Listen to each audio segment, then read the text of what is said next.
उठाओ सब जन। अपने हाथों को उठा के खुदा बाप के सामने उसकी प्रेजेंस में उसकी ग्लोरी को सोखते हुए अपनी आत्मा में, अपने शरीर में, बहुत ने तेरे उपकार मेरे यहोवा, बहुत ने तेरे उपकार मेरे यहोवा, जे मैं नानू गिनना चाहवा, ए रेत दे दाणियां तो भी वध ने, बहुत ने तेरे उपकार मेरे यहोवा। इस वर्शिप सॉन्ग को क्वायर के साथ हम गाएंगे अभी। बहुत ने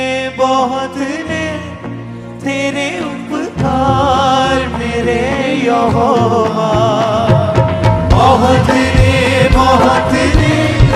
तेरे उपकार मेरे यहोवा, जी मैं नाम गिनना चाहता, जी मैं नाम गिनना चाहता, दे दाने तो भी बदने, दे दाने तो भी बदने, बहुत ने तेरे उपकार मेरे यहोवा, बहुत ने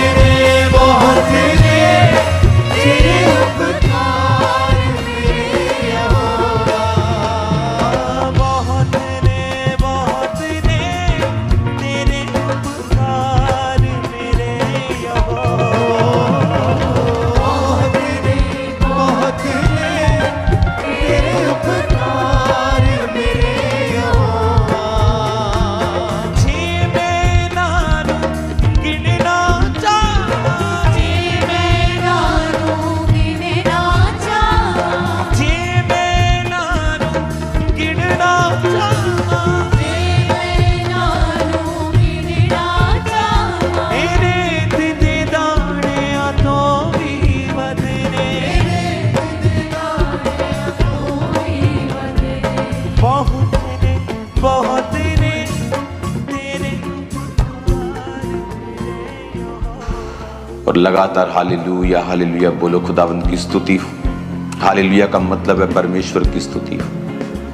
हालेलुया शब्द किसी भी भाषा में ट्रांसलेट नहीं किया गया, इसका मतलब सेम ही है। हालेलुया का मतलब है यह की स्तुति हो। Hallelujah hallelujah hallelujah hallelujah hallelujah hallelujah. परमेश्वर तेरी बुद्धि, तेरी समझ तेरे लोगों के अंदर आए, तुझे समझने की, खुदावंद तेरी योजनाओं को समझने की बुद्धि, अकल आज तेरे लोग ग्रहण करने पाए मेरे सामर्थी परमेश्वर। Hallelujah hallelujah hallelujah hallelujah hallelujah hallelujah hallelujah. अपने हाथों को उठाओ, महिमा हो खुदा बाप, स्तुति हो तेरी खुदावंद, तेरी स्तुति हो खुदावंद, स्तुति हो खुदावंद, स्तुति हो खुदावंद। आज तेरे लोग तेरी महिमा को देखने पाए, तेरे वचन को समझने पाए, तेरी सामर्थ्य का अनुभव करने पाए मेरे पिता। तेरा पवित्र आत्मा आज एक एक को छुए। बड़ी अजीब और अचंभी बातें आज इनके साथ हो, सुपरनैचुरल मैनिफेस्टेशंस इनके साथ हो खुदावंद। अपने हाथों को उठा के कहो, खुदा बाप आज मैं तेरी आत्मा के मसे को चखूं, आज मैं तेरी भलाई को चखूं। तेरा आत्मा आज मुझे छुए, मेरी जिंदगी में कार्य करे।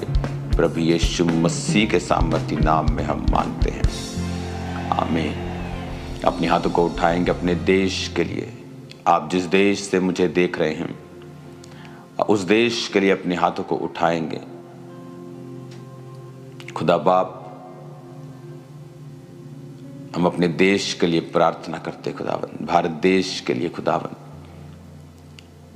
इंडिया के लिए प्रार्थना करते कि तेरा आत्मा एक एक जन को छुए, यहाँ के निवासियों को छुए, पॉलिटिशियंस को छुए, फौजियों को, एडमिनिस्ट्रेशन को खुदावन छुए, पुलिस को छुए, पॉलिटिशियंस को छुए खुदावन। तेरी बुद्धि, तेरा डर, तेरा खौफ सबके अंदर आए खुदावन। सब तेरी सेवा कर सके खुदाबंद, लोगों की सेवा कर सकें। ऐसा बुद्धि, ऐसा ज्ञान इन्हें दे मेरे सामर्थी परमेश्वर। अपने अपने पर्सनल मोटिव्स को छोड़कर ये लोगों की सेवा कर सके खुदाबंद, और तेरी सेवा कर सके मेरे पिता। तेरा पवित्र आत्मा हर एक जन के ऊपर कार्य करे। इकोनॉमी को छू खुदाबंद, इकोनॉमी को छू, मेडिकल सारे सिस्टम को छू खुदाबंद।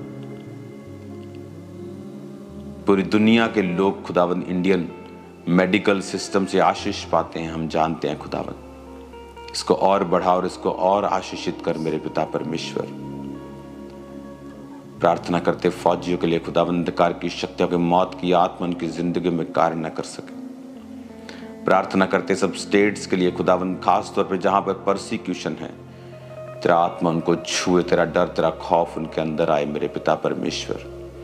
तू राज्यों को देने वाला और राज्यों को छीनने वाला परमेश्वर है खुदाबंद। जिनको तूने राज्य दिया है खुदाबंद, उन्हें बुद्धि दे, ताकत दे कि वो तेरी ही समझ से उन राज्य को चला सके मेरे पिता। तेरा पवित्र आत्मा जुम्बिश करे और कार्य करे।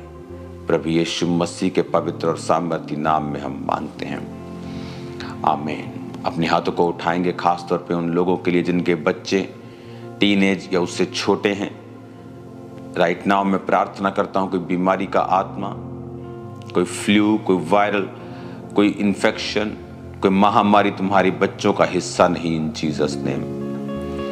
मैं आत्मा में देख रहा हूं एक स्कूल को जहां पर सब बच्चे बीमार हो गए हैं। अभी अभी परमेश्वर मुझे दिखा रहा है, यहां बैठे बैठे खाने की वजह से, पान पीने की वजह से।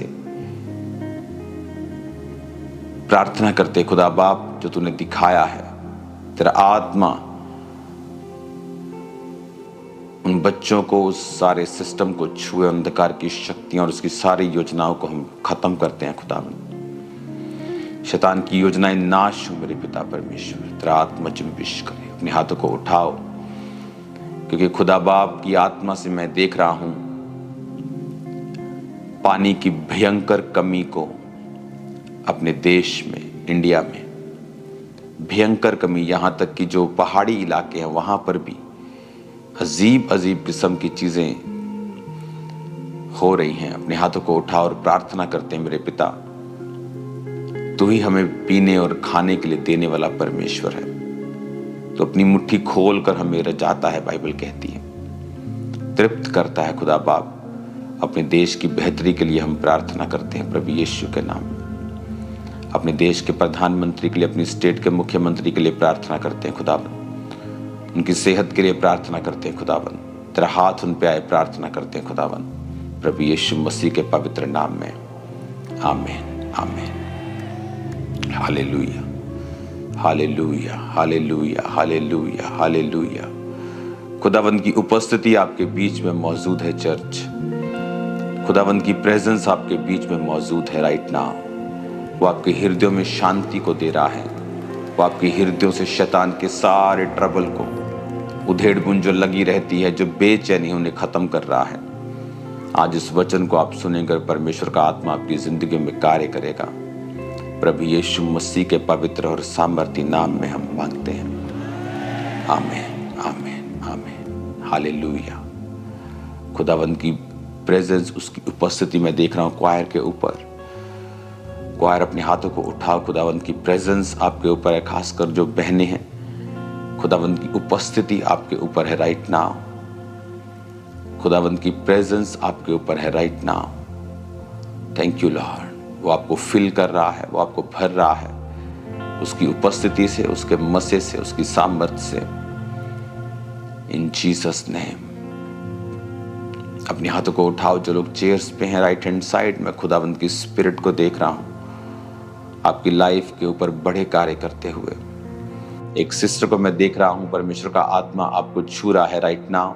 आपको गठिया है और आप येलो कलर के सूट बहुत डालती हैं और आपको गठिया है आपको, और ये लंबे समय से है। परमेश्वर का आत्मा आपको छू रहा है और चंगा कर रहा है राइट नाउ।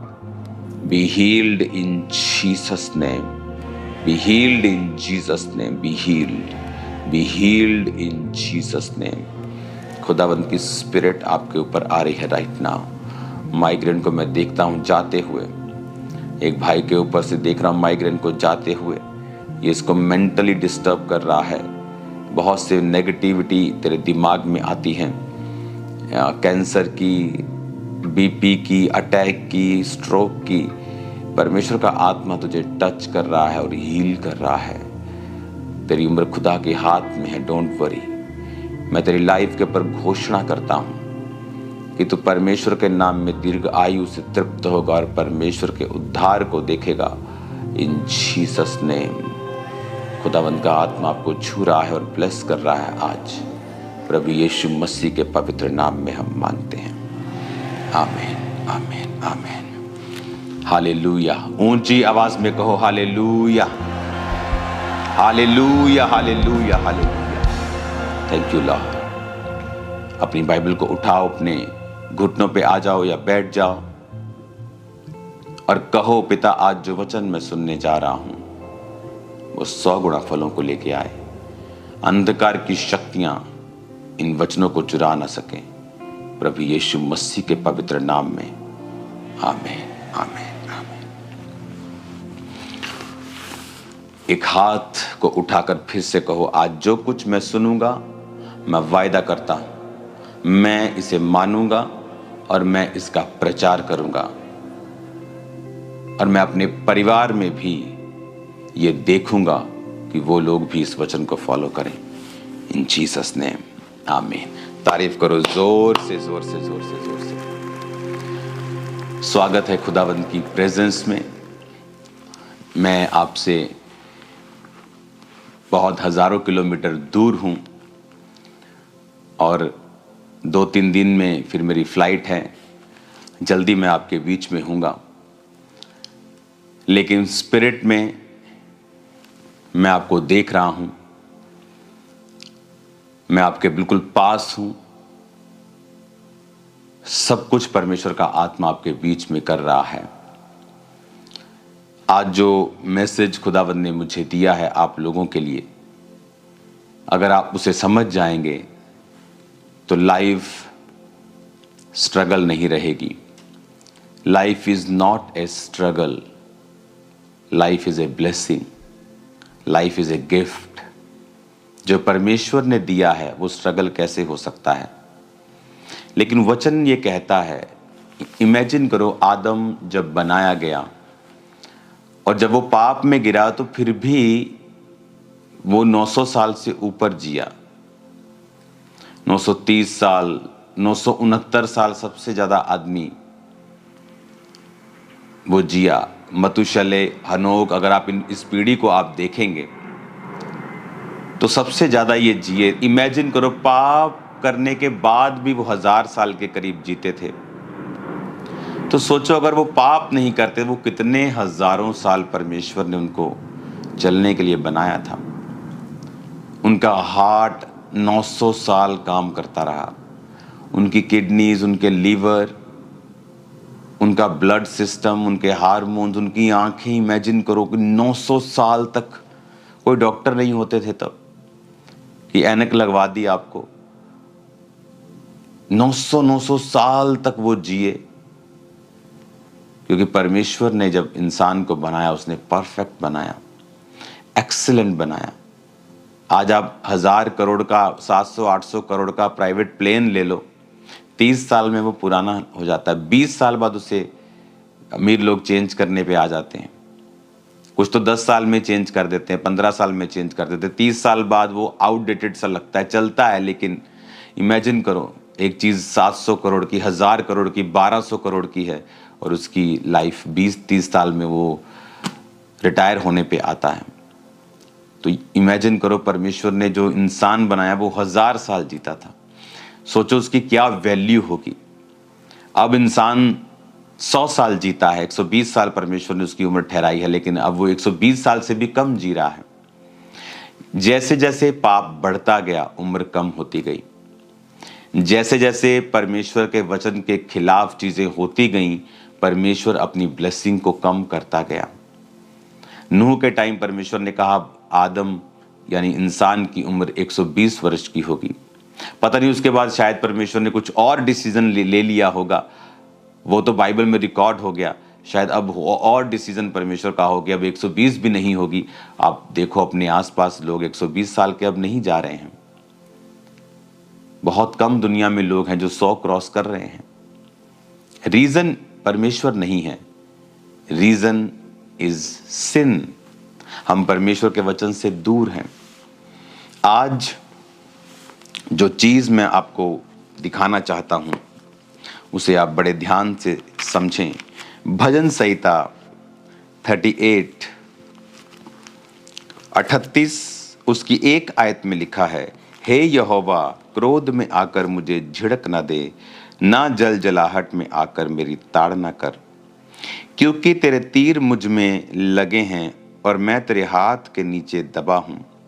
तेरे क्रोध के कारण मेरे शरीर में कुछ भी आरोग्यता नहीं, मेरे पाप के कारण मेरी हड्डियों में कुछ भी चैन नहीं, क्योंकि मेरे अधर्म के कामों में मेरा सिर डूब गया और वो भारी बोझ के समान मेरे सहने से बाहर हो गए हैं।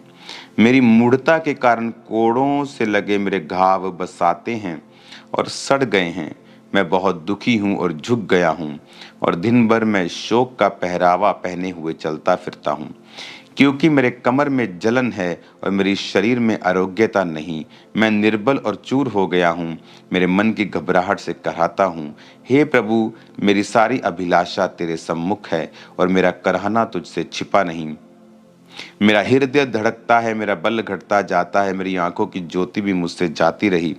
मेरे मित्र मेरे संगी विपत्ति में अलग हो गए, मेरे कुटुंबी भी दूर जा खड़े हुए। ये कौन कह रहा है? ये दाऊद कह रहा है।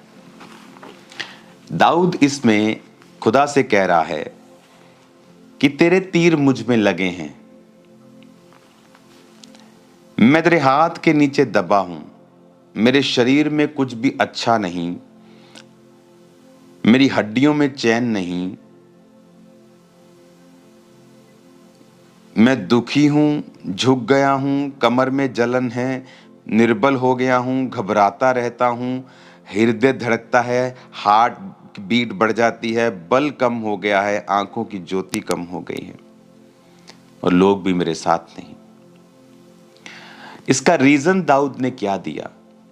इसका रीजन अगर आप देखेंगे 3 आयत में लिखा है, कहता मेरे पाप के कारण मेरी हड्डियों में कुछ भी चैन नहीं। दाऊद की जिंदगी में सब कुछ अच्छा था। जब वो अपनी छत पे टहल रहा था तो उसने एक औरत को नहाते हुए देखा और उसके बाद उसने उसको सुंदर थी वो, उसने उसको देखा और उसको बुलाया, उसके साथ व्यभिचार किया। जब वो प्रेग्नेंट हो गई उसके पति को मरवा दिया ताकि दाऊद की बेइज्जती ना हो, और परमेश्वर ने अपने नबी को भेजा और कहा कि तूने पाप किया, अब तेरे घर से तलवार कभी भी दूर नहीं होगी। उसको माफी तो मिल गई लेकिन पाप की सजा जो थी वो खत्म नहीं होती है। माफी अलग चीज है, सजा अलग चीज है। उसको माफी मिली लेकिन जो सजा थी वो मरते दम तक दाऊद से अलग नहीं हुई। उसके घरों में तलवार चलती रही, उसके अपने बेटे उन्हीं तलवारों से मरते रहे। दाऊद को वो राज्य छोड़कर भागना पड़ा नंगे पांव, जैसा पहले भागता था वो पहाड़ों पर राजा बनने के बाद भी वो उसी कंडीशन पे आ गया। पर दाऊद ने कहा मेरे पाप के कारण, मेरे अधर्म के कामों के कारण मेरा सिर डूब गया, मेरी मूढ़ता के कारण। मूढ़ता, पाप कौन करता है? जो मूढ़ है। दाऊद उस समय पाप में गिरा जबकि राजा लोग युद्ध करने के लिए जाते थे। रिलैक्स हो गया लाइफ में, युद्ध करने का समय था वो। आप कई बारी प्रार्थना छोड़ देते हैं, आपकी लाइफ में सुख आ गए, गाड़ियां आ गई, घर आ गए, उसके बाद आप प्रेयर कम कर देते हैं, छोड़ देते हैं। सुख आ गया, शादियां आ गई, घरों में बड़े बड़े फंक्शन आ गए, आपने प्रार्थना करनी छोड़ दी। और उसी समय जब आप प्रेयर करना छोड़ देते हैं, शैतान उस समय का फायदा उठाता है, क्योंकि आपकी स्पिरिचुअल लाइफ में जो परिपक्वता है या आपकी स्पिरिचुअल लाइफ में जो जैसे दाऊद की जिंदगी में वो फाइट के लिए नहीं गया, एक रिलैक्सेशन मोड में चला गया। जो प्रेयर है वो आपको सेव करती है, आपके आसपास एक बाड़ा सा, एक एक गुंबद सा, एक गोला सा बना के रखती है, प्रोटेक्शन का, एक एक कंट्रोल का। आप कंट्रोल कर सकते हैं अपनी लाइफ में, एक प्रोटेक्शन का कि शैतान आपकी ज़िंदगी में काम नहीं करता। लेकिन जब आप प्रार्थना को छोड़ते हैं और प्रभु की प्रेजेंस में जाना छोड़ देते हैं, तब शैतान आपको आपके इमोशंस से चलाना स्टार्ट करता है। देन आप वर्ड ऑफ गॉड से नहीं चलते हैं। आप देखते हैं अच्छा सुंदर है, अच्छा पैसा, अच्छा ओके, आप फिर इमोशंस से चलना स्टार्ट करते हैं। और जब आप इमोशंस से चलना स्टार्ट करते हैं, जब आप शरीर से चलना स्टार्ट करते हैं, फीलिंग से चलना स्टार्ट करते हैं, भावनाओं से चलना स्टार्ट करते हैं, वो समय होता है कि जब आप गिरावट की ओर चले जाते हैं। जिस तरह नियोमी और उसका पति, जब उसे देखा खाना नहीं है यहाँ खुदा के घर में बैतलहम में, तो वो मोआब की तरफ गए जहां जाना सही नहीं था, क्योंकि वो लोग खुदा से दूर थे। Emotions, feelings. तब आप बाय फेथ नहीं चलते कि नहीं मैं अपने परमेश्वर के प्रेजेंस में रहूंगा, वो खाना दे चाहे ना दे, अगर उसने मुझे बनाया है वो मेरी सप्लाई भी करेगा। लेकिन जब आप फीलिंग से चलते हैं, डर से चलते हैं, घबराहट से चलना स्टार्ट करते हैं, तब शैतान आपकी लाइफ में एंट्री करता है। क्या कहता वो 7 आयत में, कहता मेरी कमर में जलन, शरीर में आरोग्यता नहीं, निर्बल हो गया हूँ, चूर हो गया हूँ, घबराता रहता हूँ। हार्ट बीट बढ़ गई है, घबराहट होती रहती है, मैं निर्बल हो गया हूँ, वीक हो गया हूँ, कमर दुखती है, दुखी हो गया हूँ, झुक गया हूँ, हृदय धड़कता है, बल घटता जाता है, आंखों में ज्योति नहीं है। इसका रीजन क्या था? कहता मेरे अधर्म के कामों में, मेरे पाप के कामों के कारण। वचन कहता है व्यभिचार करने वाला अपने शरीर के खिलाफ पाप करता है। प्रभु के खिलाफ तो वो पाप करता ही है, लेकिन वो अपने शरीर के खिलाफ भी पाप करता है। 2 तरह की परीक्षाएं आप एक विश्वासी के रूप में देखते हैं। एक परीक्षा होती है जैसे दाऊद की जिंदगी में तब थी जब वो भेड़ बकरियों को चराता था। इसीलिए भेड़ बकरियों को चराता था क्योंकि फैमिली में रिजेक्टेड था। इसीलिए रिजेक्टेड नहीं था क्योंकि वो पापी था। वो इसलिए रिजेक्टेड था क्योंकि उसकी बातें उनके साथ मिलती नहीं थी। वो धर्मी था। यूसुफ के जीवन में परीक्षा आई जब वो गड्ढे में गिराया गया, इसलिए नहीं कि वो पापी था, इसलिए कि वो दूसरों से ज्यादा धर्मी था। जब वो बात करता था तो दूसरे चिढ़ते थे। जब वो बात करता था दूसरे चिढ़ते थे। क्यों चिढ़ते थे? क्योंकि जो धर्मी की बातें होती हैं वो दूसरा व्यक्ति जो पापी है, जो शारीरिक है, उसके लिए वो मूर्खता की बातें, उसके लिए वो बेवकूफ़ी की बातें हैं, उसके लिए वो बुद्धिमानी की बात नहीं है। वो सांसारिक रूप में चलते थे और इसीलिए वो उससे नफरत करते थे और उसको गड्ढे में गिराया।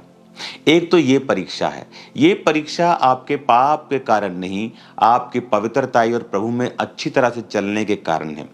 इस परीक्षा के कारण आपके जीवन में दुख नहीं होगा। वो दुख जो आपको लगता है दुख है, वो धीरे धीरे परमेश्वर उसको आनंद में और विक्ट्री में और टेस्टिमनी में बदल देता है, क्योंकि उसी यूसुफ को परमेश्वर ने ट्रेंड किया और फिर वो प्रधानमंत्री की कुर्सी तक पहुंचा। लेकिन जो परीक्षा अधर्म के कामों के कारण और पाप के कारण आई, उसके कारण वो आपको फलवंत नहीं करती बल्कि आपको शर्मिंदा करती है। इसीलिए दाऊद जब उस पहाड़ पर भागा जा रहा था पाप के बाद, जब उसका बेटा उसके खिलाफ हो गया, तो वचन कहता है कि एक व्यक्ति आकर दाऊद को ओछा ओछा और कोसने लगा और दाऊद ने अपने लोगों को कहा इसको कुछ मत कहना, क्योंकि जो भी ये हो रहा है ये यहोवा की ओर से हो रहा है। यानी एक ऐसी परीक्षा जो हमने अपने पाप के कारण अपनी जिंदगी में ली है, वो हमें बढ़ाने के लिए नहीं है, बल्कि वो हमें शर्मिंदा करती है, कमजोर करती है, हमारे बल को कम करती है।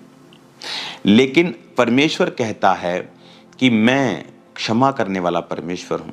और जब आप परमेश्वर की ओर फिर से जाते हैं और अपनी लाइफ में अपनी कमियों को रिकॉग्नाइज करते हैं कि ये मेरी जिंदगी में कमी है, और आप उसको छोड़ते हैं और आप परमेश्वर की ओर जाते हैं और परमेश्वर की प्रेजेंस में जाकर आप माफ़ी मांगते हैं और फिर से अपनी ज़िंदगी को आप लाइन पर लेके आते हैं और पाप से निकलते हैं, तो परमेश्वर फिर से आपको आनंद देता है। हालेलुया। अब 16 आयत में लिखा कहता है, क्योंकि मैंने कहा ऐसा ना हो कि वो मुझ पर आनंद करें, जब मेरा पाँव फिसल जाता है वो मुझ पर अपनी बड़ाई मारते हैं। अब मैं गिरने पे हूँ, मेरा शोक निरंतर मेरे सामने है, इसलिए कि मैं तो अपने अधर्म को प्रकट करूंगा और अपने पाप के कारण खेदित रहूंगा। अब वो कह रहा है कि मैं अपने पाप के कारण खेदित हूं, यानी वो पश्चाताप कर रहा है। कहता है अधर्म को प्रकट करूंगा, प्रभु को बताऊंगा कि मुझसे अधर्म हुआ है और मैं उसकी माफी को मांगूंगा।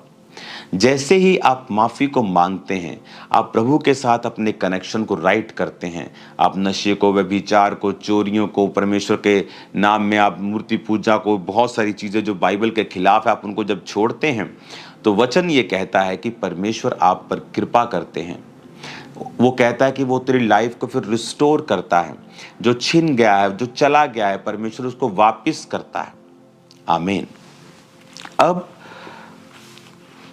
39 भजन संहिता 1 आयत में लिखा है, मैंने कहा मैं अपनी चाल चलन में चौकसी करूंगा ताकि मेरी जीभ से पाप ना हो। जब तक दुष्ट मेरे सामने है तब तक मैं लगाम लगाए अपना मुंह बंद किए रहूंगा। हालेलुया। अब अगर आप इस पूरे 39 अध्याय को आप पढ़ेंगे तो आपको ये मालूम होगा कि वो तौबा कर रहा है, साथ साथ उसके दिल में एक पछतावा भी है। वो पेन अनबेरेबल है, लेकिन परमेश्वर उसको छुड़ाता भी है। और वो क्या कहता है कि भजन संहिता 38 उसकी 19 आयत में कहता है, मेरे शत्रु फुर्तीले और सामर्थी, मेरे बैरी बहुत से हैं। अब यहां पर वो एक चीज को बयान कर रहा है जो 16 आयत में लिखा है, क्योंकि मैंने कहा ऐसा ना हो कि वो मुझ पर आनंद करें। यानी जब आप पाप करते हैं तो आप अपने शत्रु को आनंद करने का मौका देते हैं। जब आप पाप करते हैं तो आपका शत्रु ये सोचता है कि उसने आप पर अटैक किया और वो कामयाब हो गया। पर वचन कहता है कि शत्रु कभी भी क्रिश्चियन व्यक्ति पर कामयाब नहीं होता। वो आएगा और शर्मिंदा होकर जाएगा। आपने देखा है ये होते हुए, एक बार नहीं खामरा चर्च, थाउजेंड्स टाइम, सैकड़ों के सैकड़ों बार आपने देखा है चर्च में पूरा होते हुए। शत्रु उठा, आया, शर्मिंदा हुआ, 7 दिशाओं से भागा, फिर खड़ा हुआ, फिर शर्मिंदा हुआ। क्यों? क्योंकि कोई भी अटैक आप पर नहीं चलता जब तक आप अपने अधर्म और अपने पाप के कारण शत्रु को मौका ना दें। अब दाऊद ये कह रहा है कि मेरा शत्रु मुझ पर आनंद कर रहा है, प्रभु उसको रोक, मैं अपने पाप को मानता हूं। लेकिन उसे ये प्रार्थना करने की भी जरूरत नहीं पड़ती अगर वो इस पाप में ना फंसता तो, क्योंकि वचन कहता है कि तुम्हारे कारण अन्य जातियों में मेरे नाम की निंदा की जाती है। कि जब तुम पाप करते हो और तुम्हारे जीवन में शैतान अटैक करता है, फिर लोग परमेश्वर को जज करने लगते हैं। वो ये नहीं देखते कि इस व्यक्ति ने पाप किया है, वो परमेश्वर को जज करने लगते हैं, वो पूरी कौम को जज करने लगते हैं। हालेलुया। आज मैं चाहता हूं कि आप एक 1.5 मिनट की वीडियो को देखो, जहां एक जगह पर मैं था और सामने बहुत सारे पहाड़ थे। तो मैंने परमेश्वर की आत्मा से अंदर कहा कि परमेश्वर, मैं इन पहाड़ों की ओर देख रहा हूं, मुझे कोई मैसेज दे तू। मैं इन पहाड़ों की ओर देख रहा हूं, मुझे तू क्या कहना चाहता है। सडनली परमेश्वर की आत्मा ने मुझसे बात की। पहले आप वो वीडियो को देखो। दो पहाड़ है सामने, एक ये वाला जो ग्लेशियर है, 2000 मीटर ऊंचाई, और नीचे जब बारिश होती झरना यहाँ बहता है और फिर यहाँ से झरना बहता है और फिर नीचे आता है जंगल में, पर यहाँ पे इस झील में, और बहुत सारे पहाड़ इसके आसपास हैं। लेकिन जो पहाड़ सबसे बड़ा है वो उतना ही ग्लोरियस दिखता है, उतना ही मैजेस्टिक दिखता है। वही हाल आत्मा के लोगों का है। जितने वो आत्मा में बड़े, आत्मिक रूप से परमेश्वर के नज़दीक है सभी पहाड़, लेकिन जो विश्वासी, जो पास्टर्स खुदा के नज़दीक हैं, वो उतने ही मैजेस्टिक और ग्लोरियस और महिमा में दिखते हैं। खुदा के करीब जाओ और एक बड़ा पहाड़ बन जाओ। छोटे पहाड़ भी देखने में अच्छे लगते हैं, सुंदर लगते हैं, ग्लोरियस लगते हैं, लेकिन जो ग्लोरी उन पहाड़ों में, ये आप दुनिया का रेयरेस्ट कॉम्बिनेशन देख रहे हो, जहाँ पे ग्लेशियर है, साथ ही फॉरेस्ट है और साथ ही वो पानी है। ये बहुत ही रेयर कॉम्बिनेशन है दुनिया में, ग्लेशियर, फॉरेस्ट और नदियाँ तीनों एक ही जगह। हालेलुया। आपने उस वीडियो को देखा कि जितने आप स्पिरिचुअली हायर लेवल पे हैं, आप उतने ही ग्लोरियस और मैजेस्टिक हैं।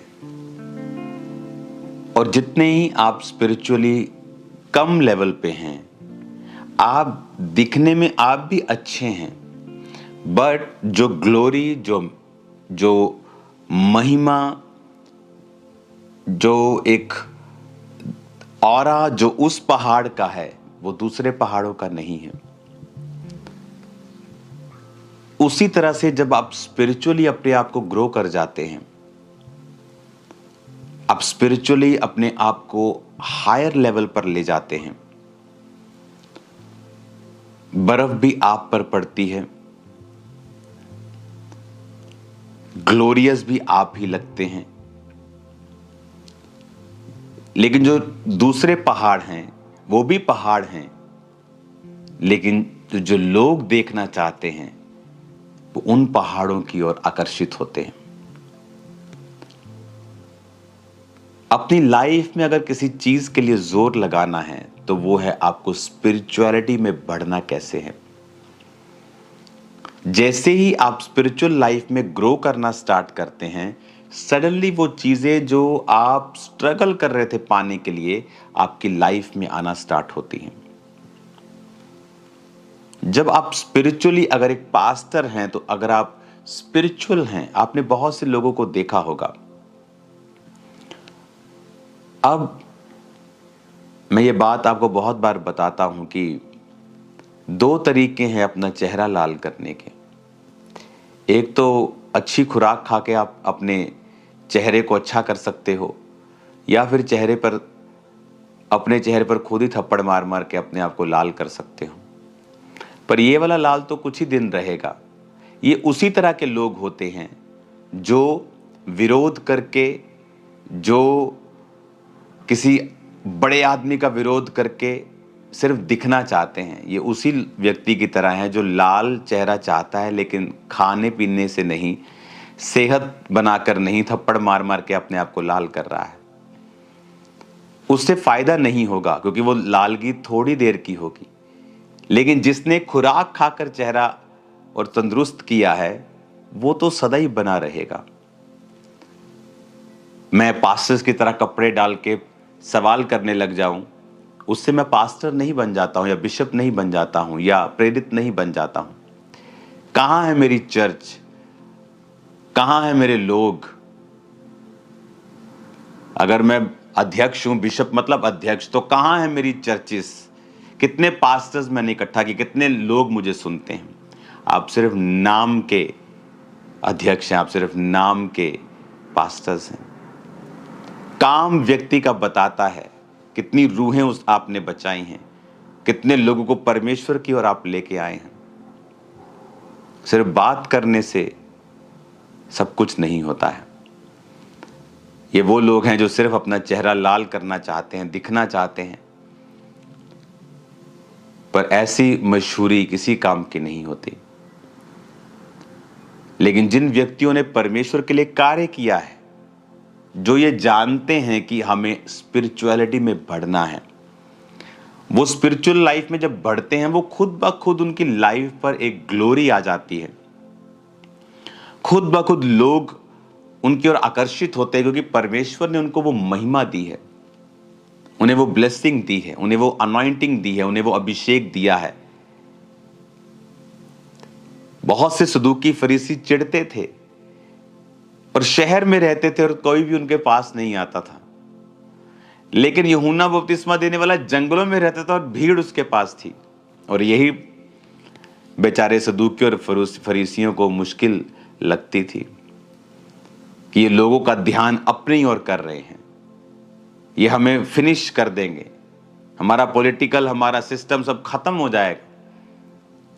और इसीलिए वो जीसस क्राइस्ट का भी विरोध करते थे और यूहन्ना का भी विरोध करते थे। लेकिन उन्हें पता नहीं था कि उनका मकसद कोई पॉलिटिकल नहीं है, कोई सरकार बनाना नहीं है, कोई एमएलए बनाना नहीं है। उनका मकसद था परमेश्वर में लोगों को सुदृढ़ करना, और उसकी वजह से वो ज्यादा प्रेजेंस में रहते थे, खुदाबंद के साथ खड़े रहते थे, और उसी वजह से वो ब्लेसिंग, वो एक ग्लोरी, वो ऑरा जिसे आप आज की भाषा में बोलते हो, उनकी लाइफ पर रहता था। और वो दूर नहीं कर सकता कोई भी, वो दूर नहीं कर सकता कोई भी। वो ट्राई कर सकते हैं, लेकिन ट्राई करने के बाद वो ब्लेसिंग उन दूसरों की और बड़ी हुई उनको मिलती है। हालेलुया। अगर आपको कुछ अपनी लाइफ में करना है तो अपनी स्पिरिचुअल स्टैंडर्ड्स को बढ़ाएं। अगर आप झूठ नहीं बोलते लेकिन छोटी बातों में बोलते हैं, उसे भी बंद कर दें। आप व्यभिचार में नहीं, लेकिन आंखों से अभी भी आप कुछ गलत देखते हैं, उसे भी बंद कर दें। आप और अपनी स्पिरिचुअल लाइफ को मजबूत करें। देन आपको प्रार्थना करने की भी कई बार जरूरत नहीं पड़ेगी। सडनली वो एक्सपेंशन, वो ग्लोरी आपकी लाइफ में परमेश्वर आपको देगा। हालेलुया। सडनली आप देखोगे परमेश्वर का आत्मा किस तरह से आपकी लाइफ में काम कर रहा है। आज लोग, आप अपने नाम को जितना मर्जी बड़ा रख लो, कहां है लेकिन आपके लोग, आपकी चर्च, कहां आप वचन सुनाते हैं? आप लोगों से सवाल करते हैं, आप क्या हैं? क्या है आपकी डॉक्ट्रिन? कहां है आपका वचन? कहां है आपकी चर्चेस? कहां आपने पास्टर्स तैयार किए हैं? मैं सिर्फ एक चोला डाल के आ जाऊं और बोलूं मैं फलाना हूं, मैं ढिमकाना हूं, उससे आप फलाना ढिमकाना नहीं बन जाते हैं। आपके कर्म बताते हैं, आपकी कॉलिंग बताती है, आपने जो काम किए वो बताते हैं। आप एक पास्टर हैं, आप एक बिशप हैं, या आप एक प्रेरित हैं, या आप कौन हैं? हालेलुया।